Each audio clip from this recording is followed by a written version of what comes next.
Welcome to the MD Briefcase podcast series on allergic rhinitis. We will review the clinical presentation and management of allergic rhinitis and strategies for adhering to therapies. After listening to this lesson, we hope that you will be more comfortable when seeing patients with allergic rhinitis in your practice. This podcast is available at www.mdbriefcase.com and has been developed by MD Briefcase, supported by an unrestricted educational grant from Mylan. The views, information, and opinions expressed in this podcast are solely those of the individuals involved and do not represent those of MD Briefcase or Mylan. This podcast does not constitute medical advice and is only meant to educate and inform the listener. Please join us in welcoming Dr. Paul Keith, a leading allergist immunologist, in discussing the barriers to effective therapy in allergic rhinitis. One of the problems with the management of allergic rhinitis is many patients don't feel their symptoms are well controlled during their worst months.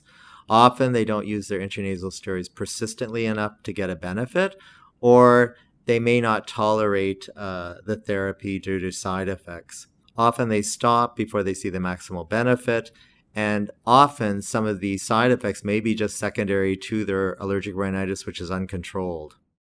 How common is non-adherence treatment discontinuation among patients with allergic rhinitis?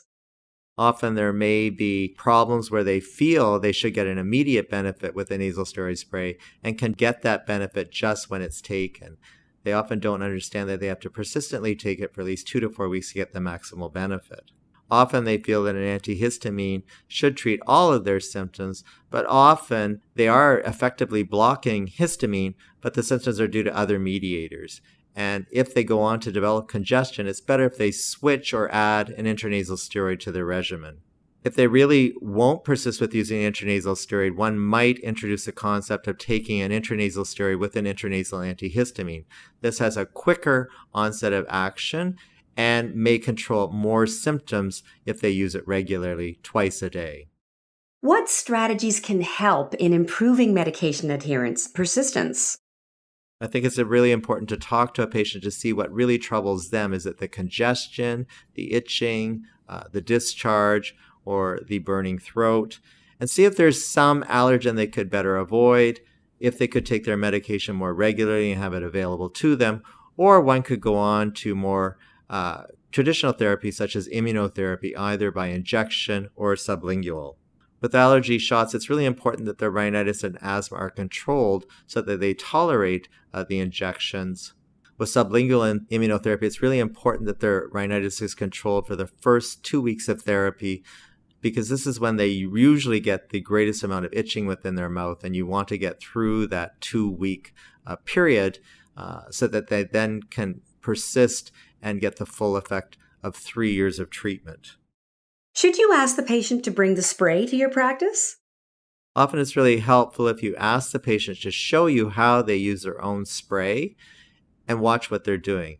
See if they're spraying it towards the septum. See if they're keeping the bottle vertical so that the straw is within the fluid. See if they're switching hands in order to give the spray into the opposite nostril. See if you can find some way that they can incorporate using their nasal spray into their daily routine, either putting it beside their toothbrush or putting it somewhere where they remember to take it once or twice daily. Are there any other misconceptions to be addressed? Often there may be some confusion with the intranasal steroid in that they may be told by the pharmacist to only use it for 2 weeks. This is because they may be basing it on some of the 2-week trials for seasonal allergic rhinitis. However, there are many studies using intranasal steroids year-round which don't show any adverse effect. Some pharmacists will tell patients only to use their intranasal steroid spray for a 2-week period based on some of the seasonal allergic rhinitis data. However, with many of the nasal steroids, there are long-term trials showing no adverse effect. Sometimes it's really important in those patients with asthma who also have rhinitis to recommend they use their nasal steroid regularly to get better control of both problems. Sometimes it's really important to recognize that a patient has allergic rhinitis when they keep coming back to the office with ear infections, throat infections, or asthma symptoms. Often they may really be troubled by burning, itchy throat with foods, And what you have to emphasize is that they really have allergic rhinitis, and paying attention to that may improve their other problems. Often they may be seeking an antibiotic for a perceived infection, a possible secondary complication of having allergic rhinitis, but addressing their allergic rhinitis with that morning congestion, discharge, postnasal drip may see a reduction in their need for antibiotics and their need for perceived antibiotics from their burning, itchy throat. What else would you recommend for adherence strategies? Sometimes it's really important to reduce their exposure to irritants such as cigarette smoke or now marijuana, often being used in the bedroom. Another way to increase adherence is to use an effective therapy that is really quick in onset. So if a patient really is not using their nasal steroid and coming back to see you, you might try to initiate a combination therapy with an intranasal steroid and an intranasal antihistamine that has a more immediate benefit and will then allow them to get quick onset of action and more effective control of their symptoms. Thank you for listening. Catch the other podcast episodes on www.mdbriefcase.com.